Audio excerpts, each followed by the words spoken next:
नमस्कार, स्वागत है आपका इंडिया न्यूज़ इन खबर में और मैं हूं मनोज कुमार। देश में एक ऐसे विषय पर हंगामा बढ़पा हुआ है, हंगामा खड़ा किया जा रहा है, यूं कहें बेवजह इसको तुल दिया जा रहा है, जो कि सामयिक नहीं है, कोई महत्व भी नहीं है इसका, चूँकि देश के राजनीति में और ख़ासकर कहें कि ना तो संस्कृति ना ही साहित्य और ना ही देश के विकास में इस मसले का कोई योगदान और कोई महत्व नहीं है कि इसको इतना तुल दिया जाए। लेकिन फिर भी हंगामा खड़ा है पूरे देश में, नाथूराम गोडसे को लेकर, महात्मा गांधी के हत्यारे को लेकर। कभी कभी उसका महिमा मंडन कुछ लोगों द्वारा कर दिया जा रहा है, कुछ लोग उसको हत्यारे बता रहे हैं तो कुछ लोग उसको देशभक्त भी बता रहे हैं और यहाँ तक कि आतंकी भी कहा जा रहा है। हालांकि चर्चा का कोई कारण नहीं है, जैसा कि मैंने शुरू में जिक्र किया, कोई महत्व नहीं है इसका, फिर भी सदन की कार्रवाई इससे प्रभावित हो रही है, माफ़ी मांगी जा रही है और उसके बाद भी एक दूसरे विषय को लेकर लगातार ये हंगामा खड़ा किया जा रहा है। हम इसी पे बात करेंगे कि क्या वाकई नाथूराम गोडसे पे चर्चा क्या आवश्यक है, क्या इस बात की चर्चा होनी चाहिए कि नाथूराम गोडसे हत्यारा था, आतंकी था या देशभक्त था, जिसकी बार बार राजनीतिक दल समय समय पे इसका जिक्र करते हैं। क्या इसकी आवश्यकता है इस देश में इस बात की चर्चा की, या फिर चर्चा अगर हो भी जाए, एक तटस्थ समीक्षा अगर हो भी जाए, तो क्या गांधी का कद इतना कम है कि इससे गांधी का व्यक्तित्व प्रभावित होने लगे, या यूं कहें कि गांधी के प्रति लोगों के हृदय में प्रेम कम हो जाए, या यूं कहें कि गांधी का अपमान हो जाए? क्या हम इसको इस तरह से देख सकते हैं? इस पे हम बात करेंगे।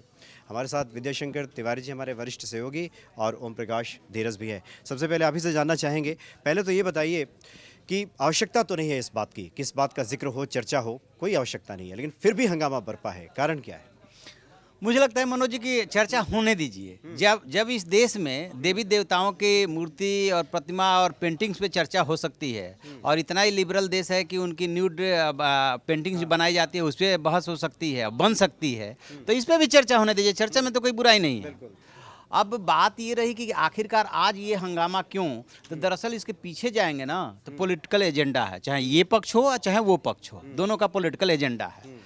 गांधी एक ऐसे शब्द हैं जिनसे कि बेशक गांधी जी ने ऐसा नहीं सोचा होगा, लेकिन जो उनके साथ खड़ा होता है उसका वोट बैंक मजबूत हो रहा होता है, और जो उनके विपक्ष जा रहा होता है उसका भी वोट बैंक मजबूत हो रहा होता है। तो ये राजनेताओं का काम है, सियासतदानों का काम है जो ये हंगामा खड़ा कर रहे हैं। अदरवाइज ये दुनिया जानती है और ये कटु सच है कि नाथूराम गोडसे ने उनकी हत्या की थी। यदि डे लाइट मर्डर नहीं किया होता तो शायद इसमें भी विवाद हो सकता था कि किसने मारा, ठीक है ना। अब शब्द कौन सा इस्तेमाल किया जाए, हत्यारा शब्द इस्तेमाल किया जाए, अतिवादी शब्द इस्तेमाल किया जाए कि आतंकवादी शब्द इस्तेमाल किया जाए, इस पे बहस हो सकती है, ठीक है।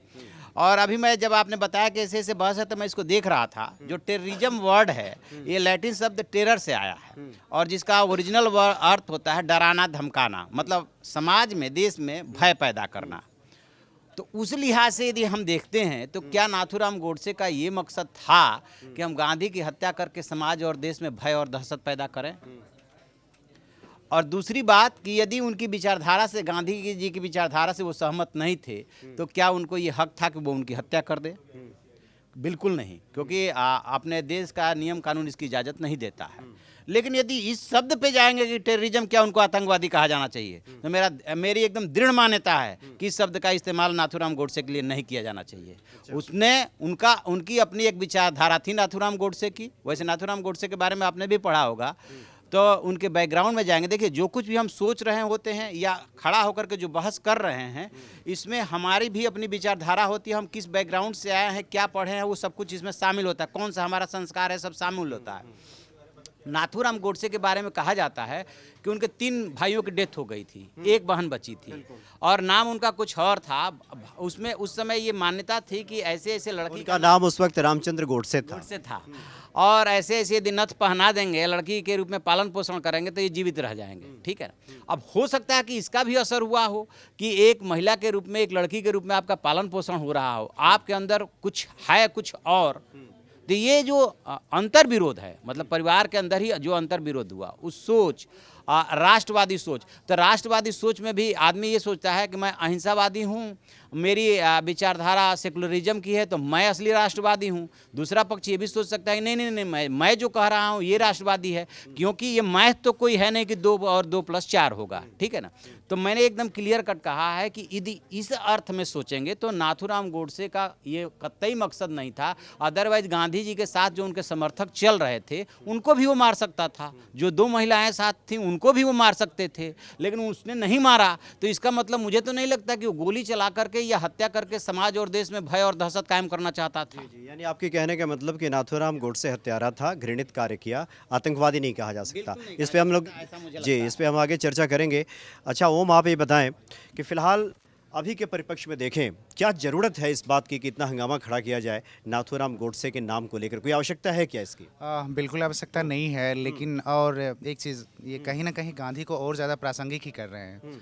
साध्वी प्रज्ञा के हालिया बयान को लेके, चाहे पहले के बयान को लेके। मैं आपको एक चीज़ यहाँ बोलना चाहता हूँ, और चाहे आपकी बात को काउंटर तो नहीं करूँगा, लेकिन मैं सहमत मैं सहमत भी नहीं हूँ कि आपने आतंकी इसे नहीं बोला जा सकता। आतंकवादी सिर्फ इसलिए नहीं होता कि वो भय का माहौल नहीं, देखिए आतंक पे हम लोग बाद में चर्चा करेंगे। पहले ये बताइए, आज के समय में क्या ये आवश्यक है कि नाथूराम गोडसे की चर्चा हो? क्योंकि जिस देश में ये भी ध्यान रखना होगा कि राम के साथ साथ रावण को भी प्रतिष्ठित किया जाने लगा है। कुछ ऐसे भी गांव हैं, झारखंड में भी हैं, उत्तर प्रदेश में भी हैं, जहाँ रावण की पूजा होती है। तो जब रावण की चर्चा हो सकती है तो नाथूराम गोडसे के हत्यारे की, महात्मा गांधी के हत्यारे की चर्चा होनी चाहिए क्या? पहले ये बताइए। नाथूराम गोडसे की चर्चा नहीं होनी चाहिए। इसलिए नहीं होनी चाहिए क्योंकि उन्होंने गांधी की हत्या की। हम आदर्श नहीं मान सकते नाथूराम गोडसे को, कतई आदर्श नहीं मान सकते। जैसा कि आप ट्विटर पे हर दिन ट्रेंड देखते हैं, नाथूराम गोडसे अमर रहे, नाथूराम गोडसे के प्रेज में काफ़ी कुछ बातें कही जाती है, और साध्वी प्रज्ञा जैसे लोग उन्हें और बढ़ावा देते हैं। साध्वी प्रज्ञा का मसला सिर्फ आज का नहीं है, कल के बयान से नहीं है। वो पिछले कई समय से इस तरह की विवादित बयानें देती आ रही हैं, और नाथूराम गोडसे को लेकर ये पहली बार नहीं है कि उनको प्रोत्साहित, चाहे उन जैसी चीज़ों, चाहे उन जैसे क्या बोल रहे हैं, विचारधारा को एक तरह से प्रोत्साहित किया जा रहा है। नाथूराम गोडसे की मंदिर भी स्थापित की गई थी भोपाल में। भले बाद में जाके उसे काफ़ी विवाद होने के बाद उसे हटा नाथूराम दिया गोडसे लगातार चर्चा में हैं, ये हम कह सकते हैं। चलिए अब मेन मुद्दे पे आते हैं, जिस बात पे लेके हंगामा खड़ा हुआ है। देशभक्त लगातार उनको बता देती हैं प्रज्ञा ठाकुर। हालांकि प्रज्ञा ठाकुर स्वतः ये बात नहीं कहती, ये भी देखने वाली, गौर करने वाली बात होगी, क्योंकि इस पूरे मुद्दे की शुरुआत होती है कमल हासन से। जब 2019 कहीं लोकसभा का चुनाव चल रहा था और तमिलनाडु में एक सभा को संबोधित करते हुए उन्होंने कह दिया था कि आम तौर पे इस्लामिक आतंकवाद की बात होती है, सिख उग्रवाद की बात होती है, तो देश का यानी आज़ाद भारत का सबसे पहला अगर कोई अतिवादी, हालांकि उन्होंने मलयालम में कहा था जिसका अर्थ होता था अतिवादी, जिसको बाद में मीडिया ने आतंकवादी कहा, अगर कोई था तो वो हिंदू आतंकवादी था, नाथूराम गोडसे।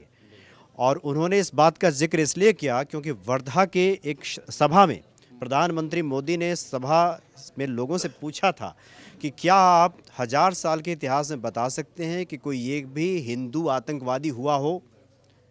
इसी बात पे कमल हासन ने कहा था कि आज़ाद भारत का तो पहला आतंकवादी था वो नाथूराम गोडसे था। और उसके बाद जब प्रज्ञा ठाकुर से पूछा गया तो विवाद सबको पता है, उन्होंने कह दिया था कि देशभक्त है। अब मूल मुद्दे पे आते हैं कि नाथूराम गोडसे को लेकर इस तरह की जो बातें होती हैं, वो हत्यारा था, आतंकी था या देशभक्त था? देशभक्त तो था या नहीं था, उस पर तो बाद में बात होगी। और मुझे नहीं लगता कि देश अभी इतना उदार हुआ है या दर्शक या हम सभी इतने उदार हुए हैं कि एक तटस्थ समीक्षा नाथूराम गोडसे की हो सके। अभी हम बात करेंगे आतंकी या हत्यारा। अब देखिए, जैसे कि आपने कहा कि वो आतंकी नहीं था, क्योंकि उसका पहला मकसद होता है आतंक का, टेरर का। आपने जो जहाँ से शब्द लिया है उसका मतलब था कि भयभीत करना, डराना, धमकाना। अब देखिए, नाथूराम गोडसे की महात्मा गांधी से कोई निजी दुश्मनी नहीं थी, कोई जमीन जायदाद का झगड़ा भी नहीं था। ये तो लड़ाई सीधे विचारधारा की थी। नाथूराम गोडसे के शब्दों में वो जैसा सोचता था, महसूस करता था, उसके मुताबिक ये था कि महात्मा गांधी मुसलमानों के पक्षधर हैं और जो पाकिस्तान अलग हो गया है उसको वो हिमायती बन गए हैं और देश का खजाना पाकिस्तान भेज रहे हैं, उसका ये कहना था। और ये विचारधारा, इस तरह की विचारधारा के लोग अगर जीवित रहेंगे इस देश में तो इस देश का नुकसान हो जाएगा, उसका यही सोचना था। और इस विचारधारा के जो सबसे बड़े पैरोकार हैं, बल्कि यूँ कहें कि स्तंभ हैं, वो महात्मा गांधी हैं। इसलिए उसने हत्या की। मकसद उसका ये था कि इस राह पे दूसरा कोई ना चले। तो वो सारे गुण या वो सारे तथ्य मौजूद हैं जो कि एक आतंकवादी में होता है, तो आतंकवादी तो मानना ही पड़ेगा। मनोज जी, मैं फिर से कहूंगा कि कोई मैथ नहीं है कि 2+2। आप एक क्वेश्चन सवाल पूछा जाता है कि विकास जो है वो विकास में ही विनाश के बीज होते हैं, तो जब आप उस पर निबंध लिखने लगते हैं तो आप अपने तर्क देते हैं, ठीक है। वैसे ही आपने अपना तर्क दिया है कि उसको आतंकवादी तो माना ही जाना चाहिए। सबसे पहले मैं ये दुरुस्त करना चाहूँगा कि वर्धा की चुनावी सभा में जो प्रधानमंत्री ने बोला था, उसके जवाब में जब इन्होंने शब्द इस्तेमाल किया, कमल हसन ने, तो उन्होंने तीव्रवादम शब्द का इस्तेमाल किया था, अतिवादी, ठीक है। लेकिन उसमें हिंदू या मुस्लिम शब्द नहीं लगाया था। उन्होंने ये बोला था कि नाथूराम गोडसे तीव्रवादम अतिवादी था, ठीक है। अभी मैं एक आर्टिकल पढ़ रहा था जिसने ये क्लियरफाई किया है कि कहीं भी कमल हासन ने अपने उसमें हिंदू या मुस्लिम शब्द नहीं बोला, ठीक। तो एक तो वहाँ से बात अनावश्यक विवाद पैदा किया गया, किसी ने उसमें हिंदू जोड़ दिया कि उन्होंने ऐसा बोला, कमल हासन ने नहीं बोला, प्रधानमंत्री ने ये बात बोली थी कि इतिहास में बताइए। अब बात आती है कि महात्मा गांधी की जो विचारधारा थी, महात्मा गांधी की जो विचारधारा थी वो समावेशी थी, सबको साथ लेकर के चलने की थी।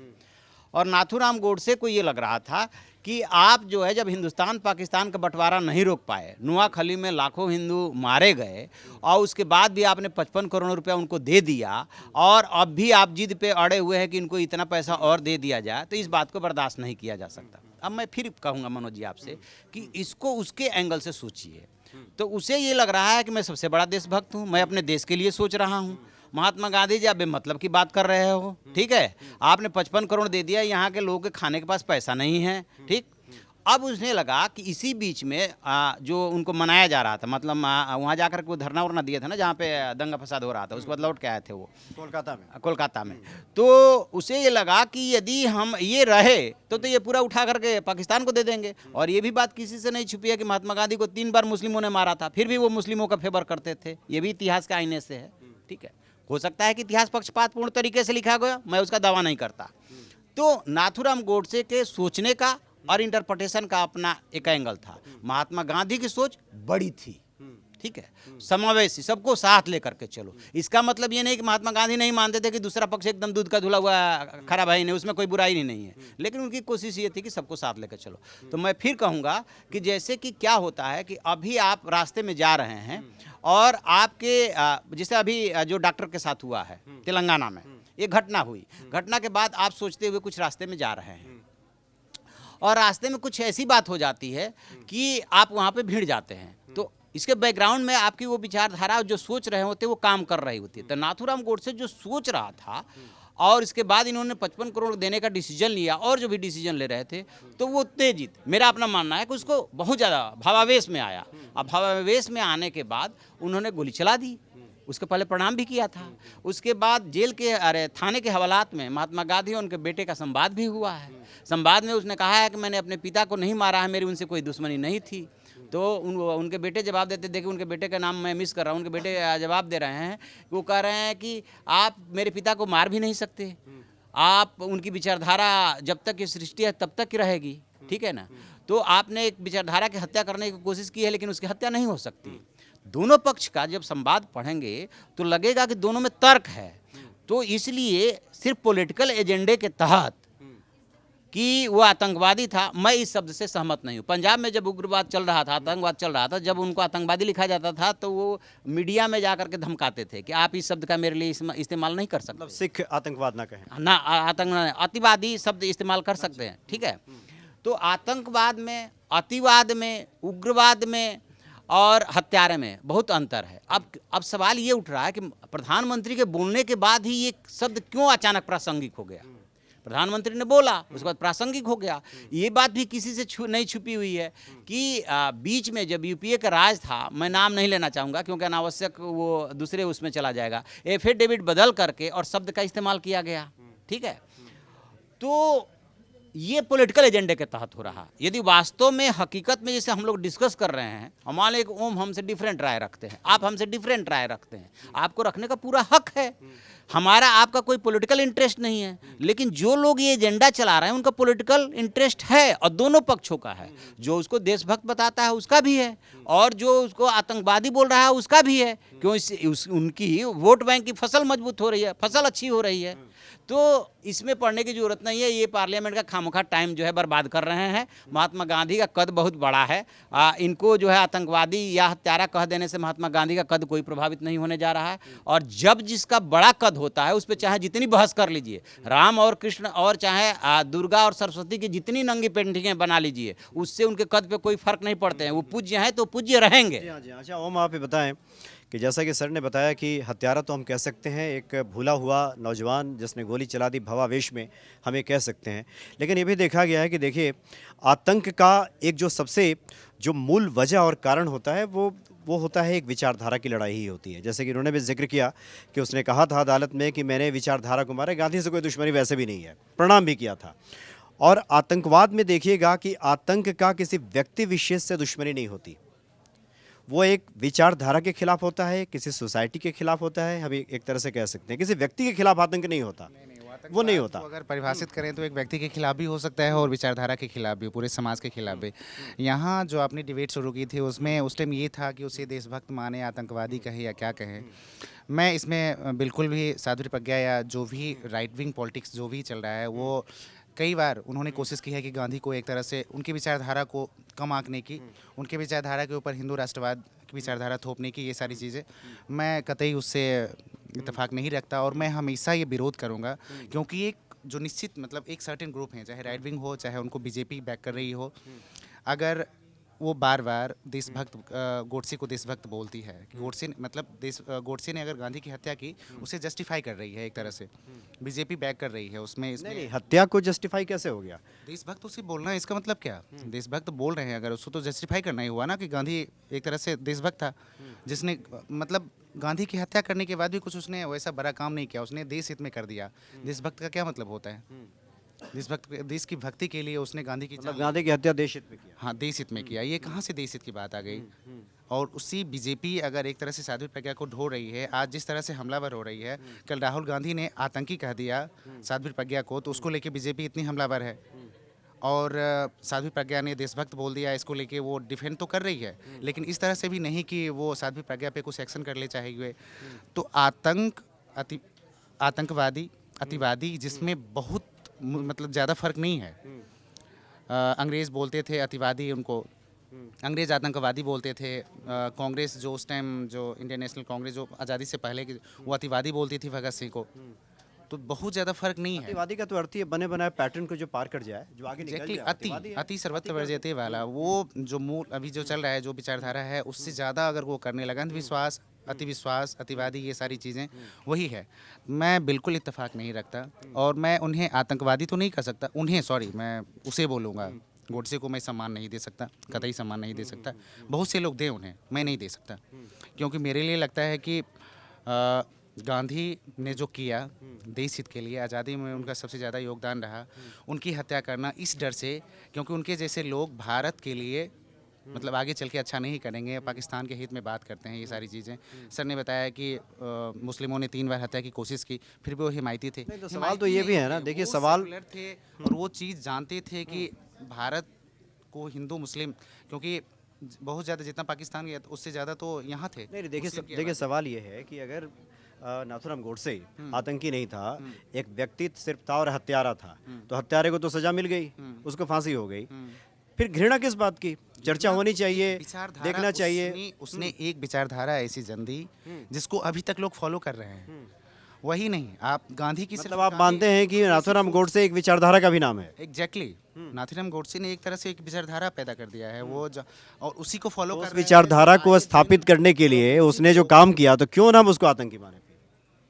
हम मान सकते हैं अतिवादी आतंकवादी, वही तो मैं बार बार बोल रहा हूँ कि ज़्यादा फर्क नहीं है। मतलब आप मानते उसने हैं? मैं मानता हूँ और ये भी मानता हूँ कि हिंदू आतंकवाद की जब बात होगी तब नाथूराम गोडसे का नाम सबसे पहले लिया जाएगा, क्योंकि उसने जो भी किया उसके बाद जो पिछले 5 साल 10 साल के दौरान अगर देखें तो प्रोग्रेसिव सोच के लोगों की, चाहे बेंगलुरु की घटना हो, कलबुर्गी की हत्या हो, और भी लोग हैं मुझे नाम नहीं याद आ रहा है, प्रोग्रेसिव सोच के थे जिन्होंने समाज की बेहतरी के लिए काम किया, कर रहे थे, उनकी कुछ मैं यहाँ हिंदू मुस्लिम नहीं करूँगा, हत्या कर देना, और उसमें जो नाम आए हैं जो भी आरोपियों के, वो किस संप्रदाय से हैं, किस वर्ग से हैं, ये बखूबी सब लोग जानते अच्छा, हैं। विद्याशंकर तिवारी जी, आपने ओम जी की बातों को सुना। के बाद में एक मैं शब्द नहीं, जोड़ना चाहता हूं। एक और सवाल पहले आप सुन लें, उसमें जो मेरे जहन में आया, तो क्या आपको लगता नहीं है कि इस तरह का जो प्रोपेगेंडा, इस तरह का एजेंडा जो पॉलिटिकल पार्टियां चला रही हैं, जैसे इन्होंने कहा कि वो आतंकी तो था ही, एक विचारधारा भी उसकी थी ही, तो क्या ये साबित नहीं हो जाता है, इस बात को ये कोशिश नहीं हो रही है कि एक पैरेलल उसको खड़ा किया जाए और ये माना जाए कि जिस प्रकार का एक भावनात्मक लगाव गांधी के प्रति पूरा देश रखता था,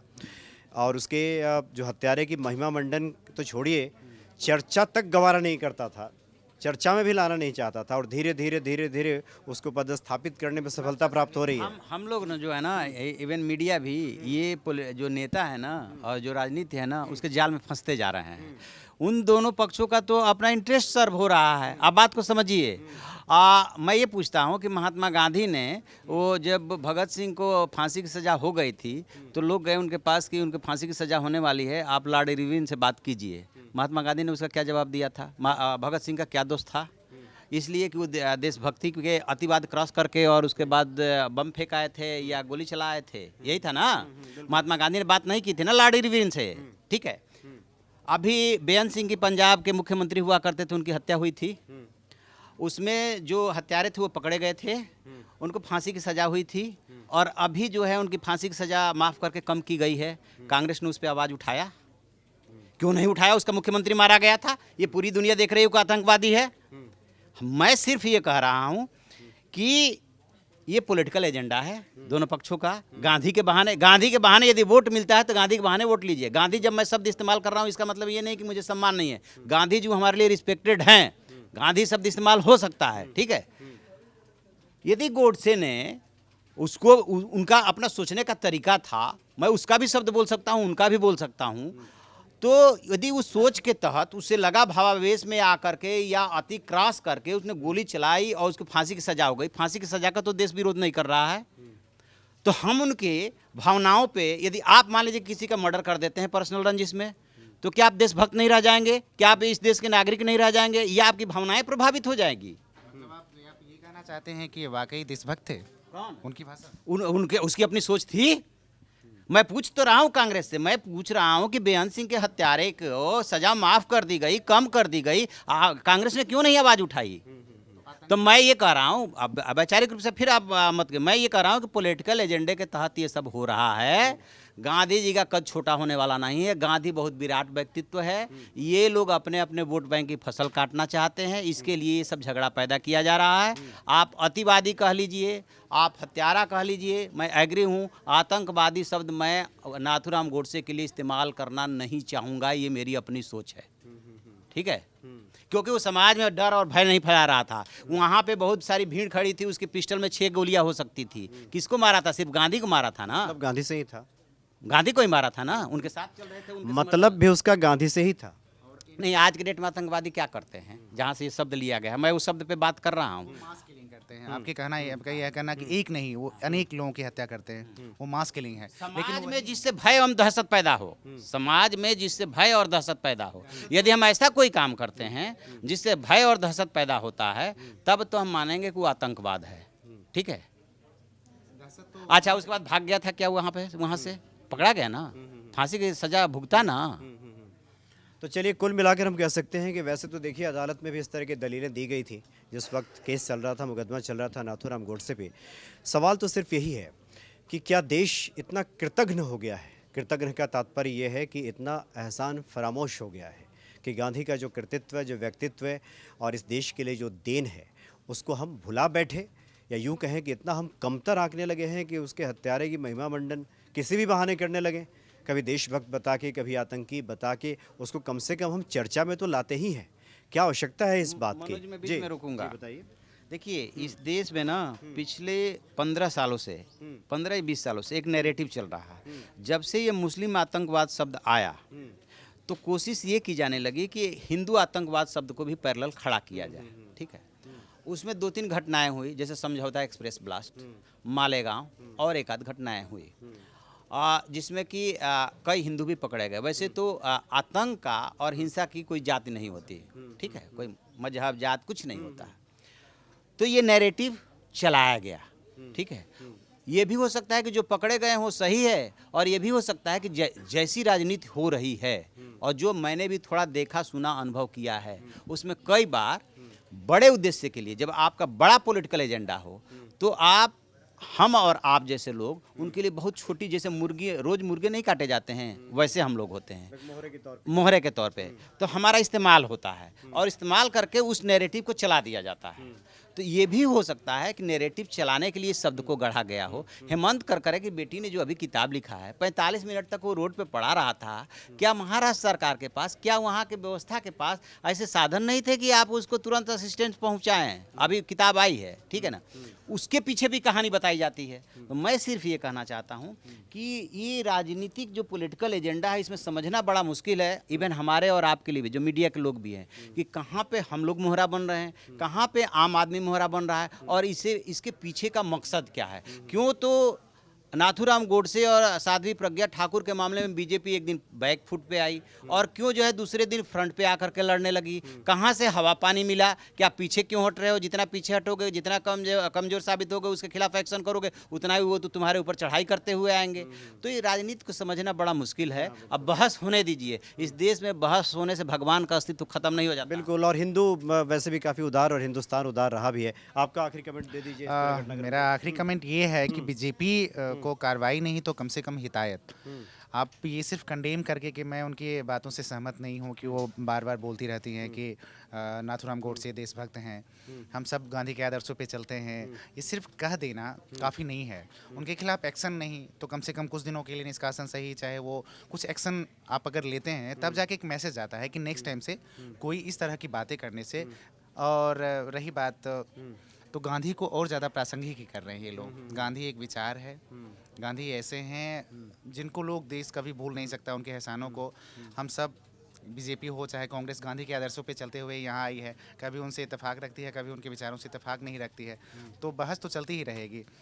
मेरा सिर्फ ये मानना है कि कुछ एक्शन हो ताकि ये जो फिजूल की बातें हैं ये बंद हो ज़्यादातर, और वो सब अपने अपने एजेंडे के तहत कर रहे हैं। मैं इनकी बातों से इस मामले में सहमत हूँ। वो चाहते हैं कि बार बार हर 6 महीने पे एक सगुफा छोड़ देते हैं, उसके बाद फिर हम लोग झगड़ते रहते हैं, संसद की कार्रवाई रोकी जाती है, फिर एक दूसरे इस्तीफा देने का एक दौर चलता है कि वो इस्तीफा मांगने का एक दौर, देने का नहीं, और बाद में 1-2 दिन 3 दिन बाद फिर दूसरी बड़ी घटनाएं हो जाती है और ये थम जाता है। वही हुआ है इसमें भी। तो चलिए, आखिर में हम ये कह सकते हैं कि गांधी का कद, उनका व्यक्तित्व और विश्व को नेतृत्व देने की उनकी जो क्षमता रही है, और गांधी हमेशा प्रासंगिक बने भी रहेंगे।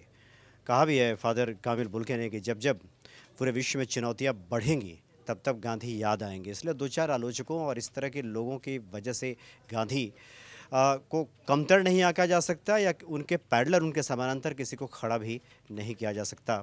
वैसे कहा भी गया है कि लज्जित मेरे अंगार, तिलक माला भी यदि ले आऊँ मैं, किस भांति उठूँ इतना ऊपर, मस्तक कैसे छुपाऊँ मैं। गांधी का इतना बड़ा व्यक्तित्व, तो इस तरह की आलोचनाएं और इस तरह के प्रसंग, इस तरह के बेफजूल की बातें चलती रहेंगी। जैसा कि आपने जिक्र किया, ये सियासत है, या सियासत करने वाले जाने, लेकिन हर भारतीय के हृदय में गांधी का अपना एक स्थान है और हमेशा बना रहेगा। चलिए, बहुत बहुत शुक्रिया आप दोनों का। नमस्कार। इन खबर चैनल को सब्सक्राइब करें और बेल आइकन दबाना ना भूलें